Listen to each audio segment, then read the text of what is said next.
নমস্কার বন্ধুরা, আমার চ্যানেলে আপনাদের সকলকে জানাই অনেক স্বাগত।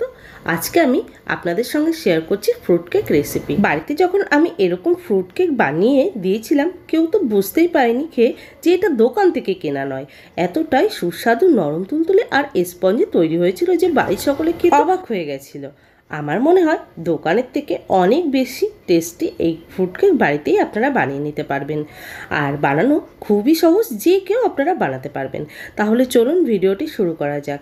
আর আমার আজকের এই ভিডিওটি ভালো লাগলে লাইক, শেয়ার ও সাবস্ক্রাইব করে পাশে থাকবেন। ফেসবুক থেকে দেখে থাকলে পেজটি ফলো করে নেবেন। ফ্রুট কেক তৈরি করার জন্য এখানে আমি নিয়ে নিয়েছি মোরব্বা, আখরোট বাদাম, আমন্ড বাদাম, চেরি, দু রকমের কিশমিশ, টুটি ফুটি আর কাজু বাদাম।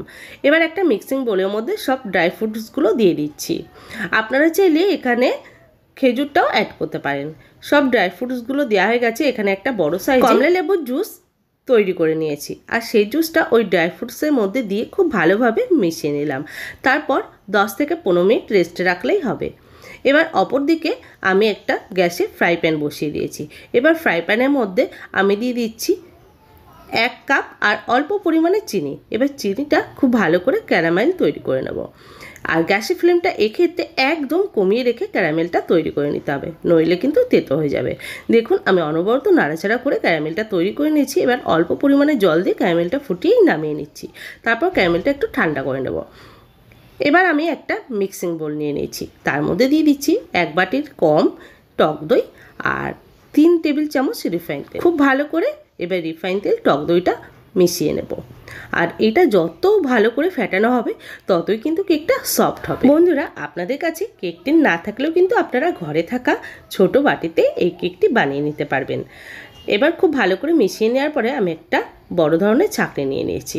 আর ওই ছাঁকনির মধ্যে 2 কাপ ময়দা দিয়ে দিলাম।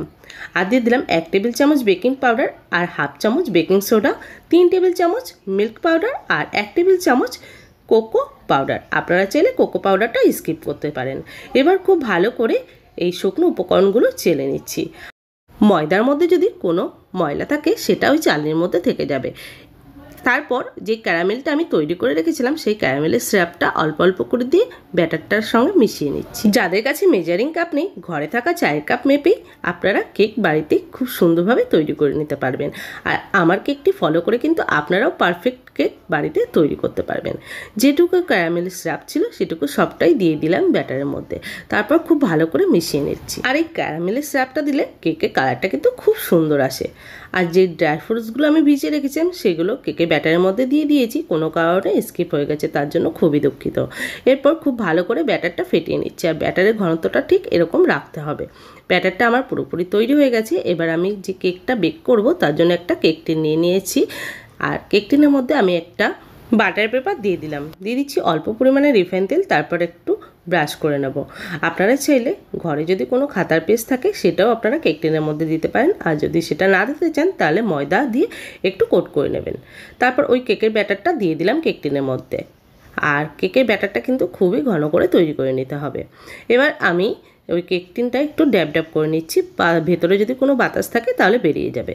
কেক টিনটা আমার পুরোপুরি রেডি হয়ে গেছে। এবার ওপর থেকে আমি একটু ড্রাই ফ্রুটস দিয়ে দিলাম, টুটি ফুটি, কিশমিশ, আর দিয়ে দিচ্ছি একটু কাজু বাদাম, আর দিয়ে দেবো চেরি। তো এইভাবে কেক টিনটা আমি খুব সুন্দর করে সাজিয়ে নিলাম। আর এইভাবে আপনারাও বাড়িতে কেক তৈরি করে দেখবেন। নিরামিষ কেক কিন্তু খুবই ভালো লাগে। অনেকেই ডিম খেতে একদমই পছন্দ করে না, তারা কিন্তু অবশ্যই এইভাবে নিরামিষ কেক তৈরি করে নিতে পারবেন। আমি কেকটি বেক করার জন্য একটা প্রেসার কুকার নিয়ে নিয়েছি। প্রেসার কুকারটা 5 মিনিট প্রিহিট করে নিয়ে তার মধ্যে একটা স্ট্যান্ড বসিয়ে কেক টিনটা বসিয়ে দিলাম। তারপর ঢাকা চাপা দিয়ে 40 মিনিট বেক করে নিলাম লো ফ্লেমে রেখে। তৈরি হয়ে গেল ফ্রুট কেক।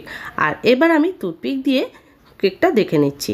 টুথপিক কিন্তু পুরোপুরি পরিষ্কার এসছে, তার মানে আমাদের কেকটি পুরোপুরি রেডি হয়ে গেছে। তারপর ঠান্ডা করে নামিয়ে নিচ্ছি। এইভাবে আপনারাও কিন্তু বাড়িতে তৈরি করে নিতে পারেন। দোকানের থেকে বেশি ভালো হবে এই কেকটি। আর বানানো তো খুবই সহজ, যে কেউ একবার দেখলেই বানিয়ে ফেলতে পারবেন। যারা কখনো কেক বানাননি তারা এইভাবে একবার কেকটি বানিয়ে দেখবেন। আশা করছি আপনারা বানাতে পারবেন। কেকটা ঠান্ডা হয়ে গেলে একটা ছুরির সাহায্যে সাইডটা ছাড়িয়ে নিলাম। তারপর কেক টিনটা উল্টে একটু ড্যাব করলেই কেকটা খুব সহজেই বেরিয়ে আসবে। আর নিচে যে কেকের বাটার পেপারটা ছিল সেটা আমি তুলে ফেলছি। দেখুন কেকটা কত সুন্দর তৈরি হয়েছে। আর খুব সহজেই কিন্তু দারুণ সুন্দর নরম তুলতুলে কেক আপনারাও তৈরি করতে পারবেন।